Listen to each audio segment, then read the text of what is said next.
Hello everybody, welcome back. We are now in week 2 of Introduction to Systems Theory. This week we're going to be going over some of the basics of systems theory, launching off of what I very briefly started with you last week in our first lecture together. If you remember last week I introduced you to the concept of epistemology, which essentially refers to our worldview, or how we know what we know, how we come to understand the things that we do about the world around us, and what the factors are that make up our understanding and constitute the lens through which we see the world around us. The epistemology that we're introducing in this course is a systemic one. And so this week we are beginning to flesh out what exactly that means. And the readings you had this week did a pretty good job of starting that off. The first reading that you had came from Aronson, who basically contrasted the isolation of parts within a system, using that example of the pesticide application, with the full systemic understanding, which of course takes into account the big picture. You then read a chapter out of Fish, Wiegand, and Siegel's Tactics of Change, and they basically offered a brief introduction of the same ideas that Aronson did, but they placed it in a clinical context, making it more relevant to therapeutic work and interventions with clients. I want you to pay specific attention to the author's definition of problems in therapy. This really exemplifies the difference between a linear or cause and effect epistemology and a systemic epistemology, which is what we're going to be exploring in this class. According to the authors of that text, problems begin when some ordinary difficulty arises and people attempt to solve it. When that solution is ineffective, what people tend to do is more of the same thing that they tried in the first place. This attempt at solving the problem serves to not only maintain the original problem, but even exacerbate it. And so more of the attempted solution then leads to more of the problem leads to more efforts to solve it, and on and on and on in this feedback loop that then, we as systemic therapists work to interrupt. So that chapter gave you the first introduction, the first glimpse at what it means to be a systemic therapist, what it means to be a relational therapist. And all of the ideas that were presented in that chapter are going to get clearer and clearer in this week's lecture and in the future lectures as we start to dive more in depth into the specific concepts that go with that epistemology. In the Hansen chapter, you were introduced to another really important concept in systems theory, which is context. You're going to hear a lot about context in this class. As Hansen explains it, if we isolate some behavior, it's easy to label it as bizarre or crazy. You remember the examples that he introduced in the first couple pages of the chapter. But when we place that behavior in context, it makes it so that almost anything makes sense.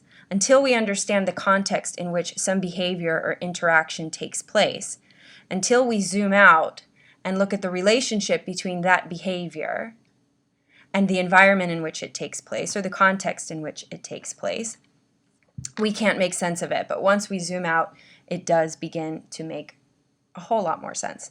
Hansen also introduced the concept of non-summativity, which is essentially the notion that the whole is greater than the sum of its parts. And that's a really brief but appropriate description of a systemic epistemology or systemic view. We're not just looking at isolated parts, and we're not just looking at the combination of those isolated parts. We are looking at the whole interrelated structure, the whole system, the relationships among the parts, the relationships between the parts and the system as a whole, the relationships among various systems, and on and on and on. So all of these readings this week really segue nicely into today's lecture and introduce our shift into a relational view of the world. Now, some of you may have found the readings to be particularly difficult or challenging. This kind of reading may be new to some of you. Of course, we're not reading out of textbooks like you might be used to. These are a little bit heavier, maybe a little bit more theoretical than you might be used to. This is more or less what you can expect from the readings in this class. And so rather than getting stuck and staying stuck in the places that you had difficulty, go to the discussion board, throw up a thread or a forum with your questions, your curiosities, the challenges that you faced when trying to grasp the material, and start a dialogue with me and everybody in the class so that we can begin to share our ideas, share our questions with each other, and expand one another's understandings through that conversation. So let's go ahead and get started with the material for week 2. As I mentioned before, this class is moving us to a relational view of the world. Aronson, the author of one of your readings for this week, talks about this relational view of the world in this way. He says, the approach of systems thinking is fundamentally different from that of traditional forms of analysis. Instead of focusing on the individual pieces of what is being studied, systems thinking focuses on the feedback relationships between the thing being studied and the other parts of the system. Therefore, instead of isolating smaller and smaller parts of a system, systems thinking involves a broader view, looking at larger and larger numbers of interactions. In this way, systems thinking creates a better understanding of the big picture. So a lot of you, like me, come from psychology undergraduate programs or some other traditional mental health bachelor's program or maybe even graduate program. And you may be surprised to find that the epistemology in this graduate program and the worldview that underscores all of the field of marriage and family therapy and the way of understanding clients and the way of understanding human relationships that is characteristic of the field of marriage and family therapy is quite different from what you may have been grounded in your undergraduate studies. Traditional psychology approaches take what we call an intrapsychic view of human beings. The understanding within that field is that problems reside within people, which is why in psychology, when a psychologist meets a new client or patient for the first time, their primary interest is in symptoms, maybe in pathology. It's likely in something that resides within the individual's thoughts, the individual's emotions, the individual's history or memories, what have you. And so it's intrapsychic. They're looking within the psyche of the individual. The relational view that we talk about in family therapy takes quite a different perspective and quite a different approach to understanding individuals, understanding humans, understanding human behavior and human relationships. Our view is that problems don't reside within people. Problems come about from the interactions among people. Problems reside within systems. And so we rarely take a look at an issue in therapy by isolating the individual from his or her context, from isolating the individual from the relationships that are significant for that person. Now, here's an important thing to know about family therapists that a lot of lay people who may not be familiar with our field might not understand. We're not family therapists because we only work with families. We don't exclusively work with families. In fact, a lot of our work is with individual clients. What distinguishes us from other mental health professions, what distinguishes us from psychologists, for example, is our epistemology. It's our view of the world. It's our perspective. So we can work relationally while having only one client in the room. And the way we do that is by our line of inquiry. The way that we work relationally is through the questions that we ask. It's through our positioning. It's through the way that we understand the client and the way that we place the client into a broader context. So here is one analogical way to understand this shift in perspective. Let's use the example of Sheila and her dog Sparky. So Sparky has been chewing the furniture and emptying his bladder wherever he pleases. He no longer responds to Sheila's commands. And it seems the more insistent Sheila becomes, the more rebelliously Sparky behaves. So Sheila's belief about the situation is that Sparky is a bad dog. And because of that belief, and because of her frustration over the fact that she's got this bad dog, Sheila hires a self-proclaimed dog whisperer to help her gain control of Sparky. The dog whisperer's belief about the situation: there are no bad dogs, only bad owners.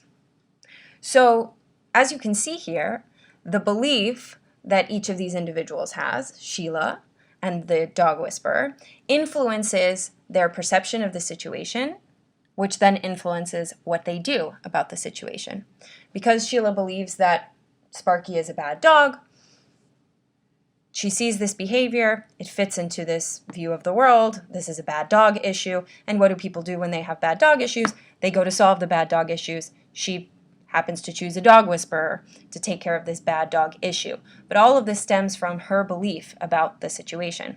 In the dog whisperer's case, her belief about the situation is that there are no bad dogs, only bad owners, right? So her interpretation after observing the behavior of the dog, after observing Sheila's response to that behavior is, this is not in fact a bad dog issue, but a bad owner issue.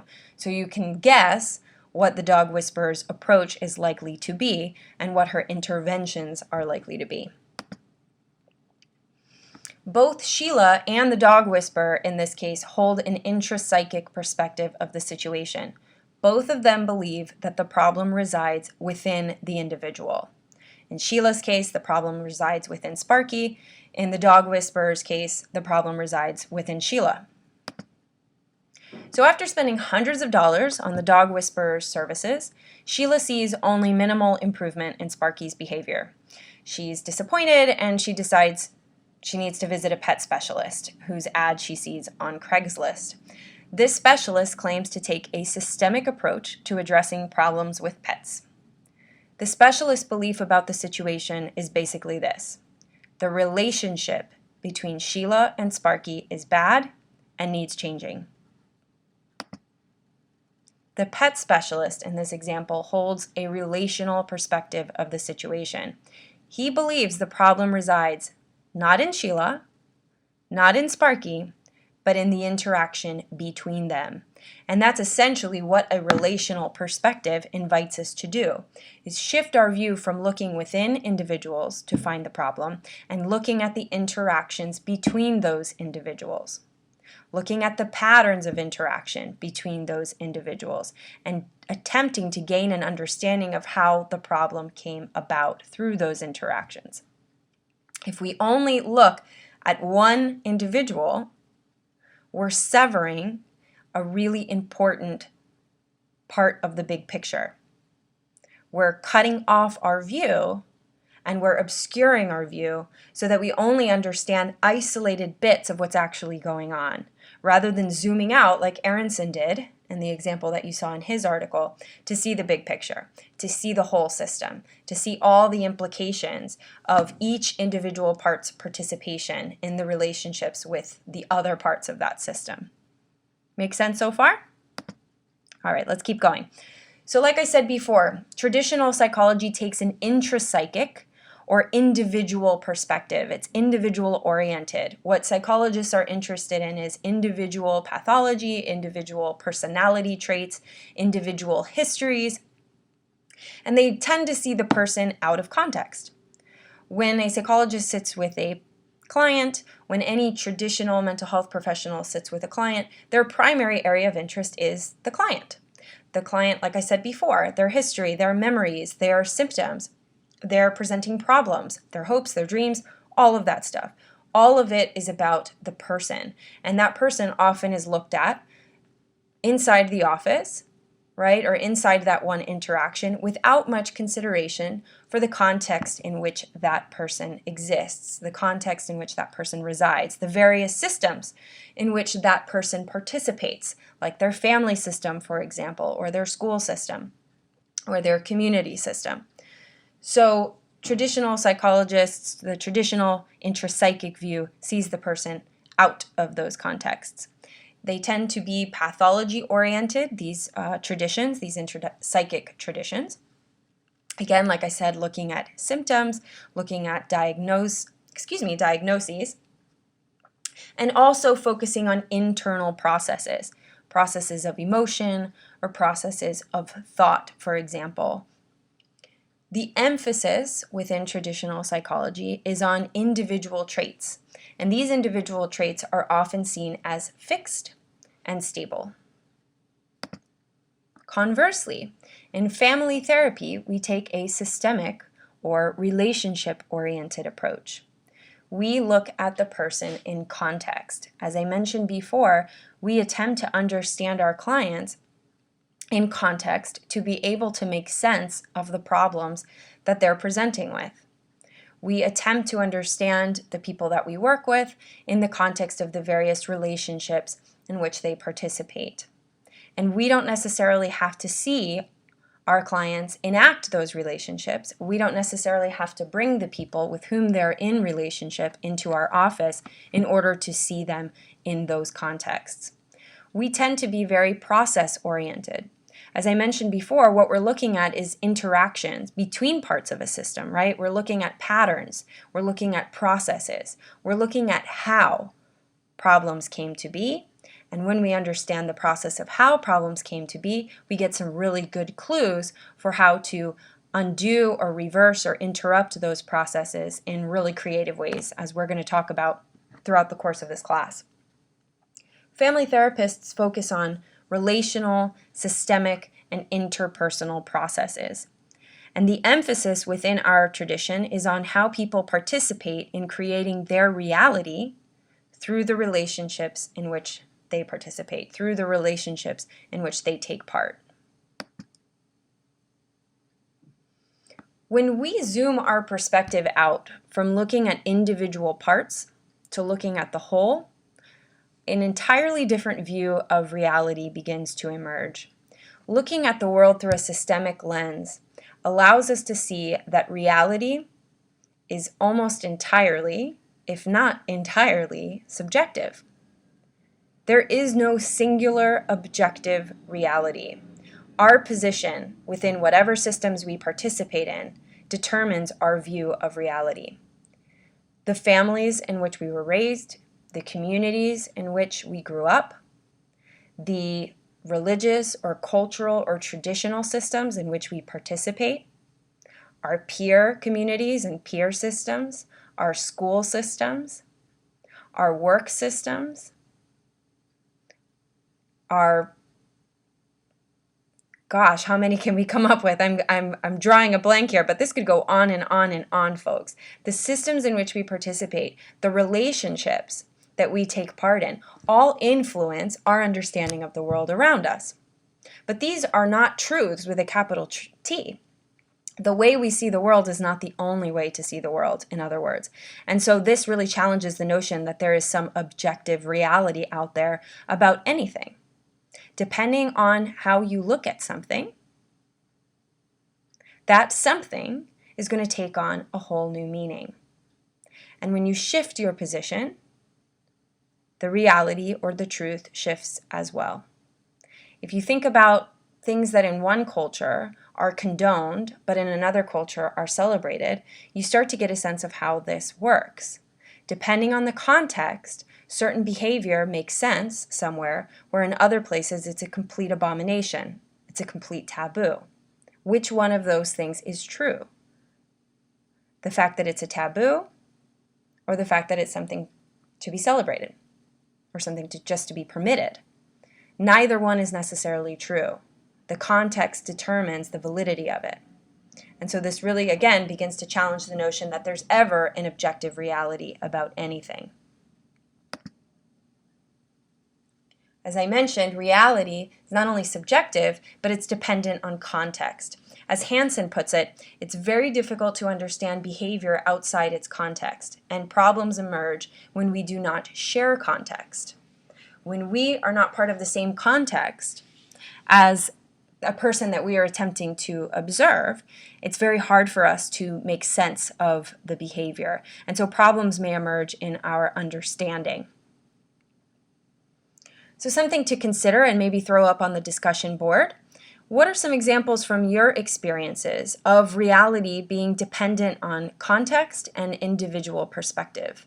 In other words, what are some examples of times in your life when, depending on the context or depending on who's looking at this behavior, at this experience or this interaction, the reality may shift. What may be true, looking at it from one perspective, becomes completely untrue when viewed from another perspective.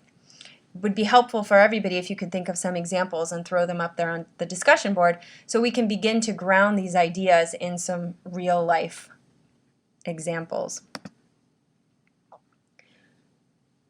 So there are various types of systems that are important for us to consider. First, let's just get a basic definition of what a system is. A system can be described as a collection of parts that interact with each other to function as a whole. Two or more related parts, such that change in one produces change in another.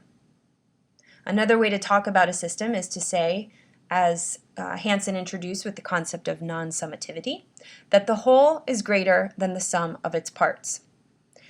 A shorthand kind of interesting equation that you'll see when talking about systems in systems theory is the equation 1 + 1 = 3.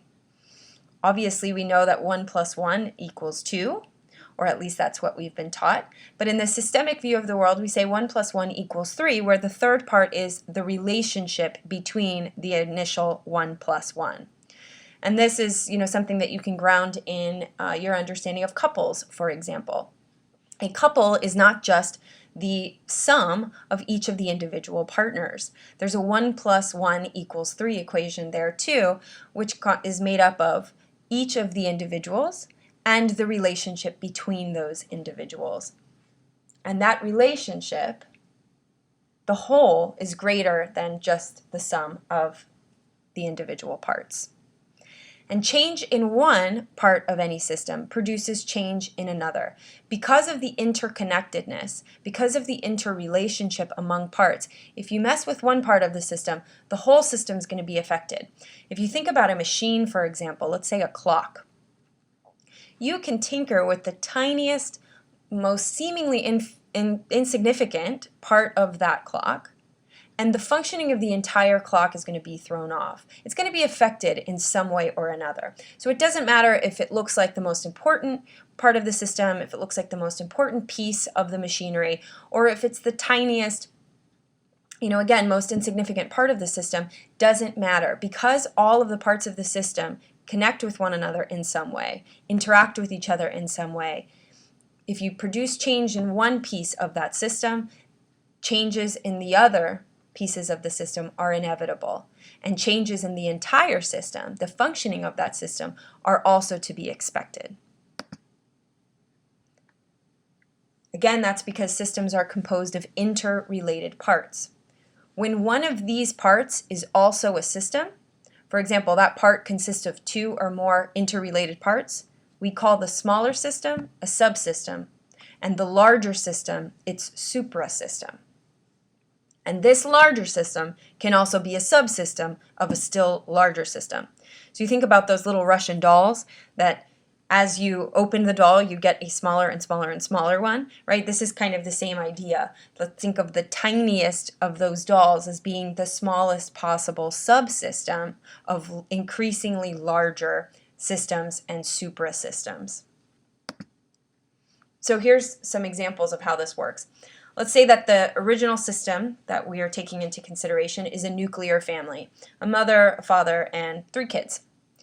The subsystem within that system is the parents.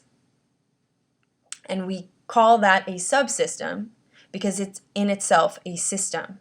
It consists of 2 interrelated parts.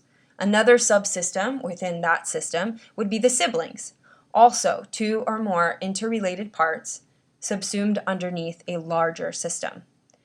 The supersystem to which this system belongs would be the extended family.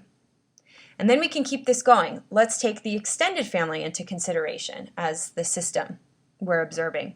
The subsystem within that extended family might be the system of cousins, right? So it's a smaller system within the extended family system. Another subsystem might be any one individual nuclear family that's part of that extended family. And then one of many possible suprasystems in which that system participates, of which that system, the extended family system, is a part, might be the country, the system of the country in which they live, or the governmental system in which they civically participate, for example. So as you can see, systems can be broken down and understood as parts of even broader systems. And so this starts to get really, really complex here when we think about all the possibilities of systemic view, all of the different perspectives that we can hold. And you can imagine here how you can kind of never run out of questions as a systemic therapist. You can never really get to certainty about your clients and land on facts or truths about your clients, because when you begin to understand your clients within all of these various systems in which they participate, all of these broad contexts, you begin to make more and more and more and more sense of your client, and more and more lines of inquiry get opened up to understand your client and to come up with possibilities for how the problems that your clients come in with can be shifted so that they're not problematic anymore. And after all, that's our job as family therapists, to make it so that the problems our clients come to us with are no longer problems when they leave. So to conclude for this week, I'm providing you with this table. In the interest of your time, I'm not going to go over it in too much depth, but I will be posting the PowerPoint for this lecture and every other lecture in the class in the discussion board along with the link for this lecture. So you will be able to look at the PowerPoint slides at your leisure. You can print them if you'd like and refer to them as study guides. You are, as you've noticed by looking at the syllabus, not going to be taking any quizzes or tests for this class. So don't feel that just because there's this intimidating looking table in front of you that you are under any obligation to memorize it. It is helpful, however, to get a basic understanding of it, because it's really the skeleton framework for this class. We're going to be covering essentially 4 systems theories, and each of these theories was originated by different authors at different periods of time. They use different metaphors, and different concepts pertain to each of them. So it's helpful to see them as distinct in this format, looking at them in terms of the table, and then as we go through the course, also understand where they intersect, where they overlap, to give you a comprehensive view of systems theory as a whole, of the systemic epistemology that is the foundation for all of the theories that you're going to learn about and all of the approaches that you're going to learn about in your career, your academic career as a family therapist, and then the work that you're going to be doing as you work with your clients. Now, I know that some of you are not going to move on to be therapists. You may be solution-focused coaches, or you may be working with people in other contexts, but this does not make any of the material irrelevant as a systemic and relational approach to any work with human beings and in attempting to understand human relationships or humans' relationships with systems, like social workers may tend to do, is incredibly useful. So let's start with basic general theory from Bon Bertalanffy and Buckley. Came about during the 1940s and 50s. They use the metaphor of the machine, and some of the key terms from general systems theory are logic and mathematics. The terms that we may talk about in this class will be described in ways such as circular causality, feedback, and open systems. Now, general systems theory correlates pretty well with cybernetic theory that came from Wiener and Bateson in the 1940s and 1950s, all the way up through the 1970s. They also use a machine metaphor. And in cybernetic theory, we're connecting living things to non-living things. There's metaphors drawn between living systems and non-living systems. And some of the descriptions used to talk about systems within cybernetics is information, feedback, homeostasis, and communication. I just realized I told you a great big lie at the start of this slide, telling you I wasn't going to go over the table, but here we are, we're halfway through. So natural systems theory is another approach that we are going to be examining and exploring later on in the trimester, in fact, almost at the end. And this is based on the ideas of Charles Darwin, E. Wilson, and Murray Bowen. And these are some older ideas that originated all the way back in the 1800s and still had some relevance up until about 1978, in the sense that theories and ideas were still being generated, particularly by Murray Bowen and his associates, up until almost the 80s. The metaphor used in natural systems is that of biology. And the basic terms here, the basic fundamental idea in natural systems theory is that human behavior cannot, contrary to other systems theories, be understood by mechanistic laws. It has to be understood in the same way that nature and biology are understood. And like I said before, we're going to be covering natural systems theories, so you will see, how this all makes sense within the context of the theory once we go over it in some depth.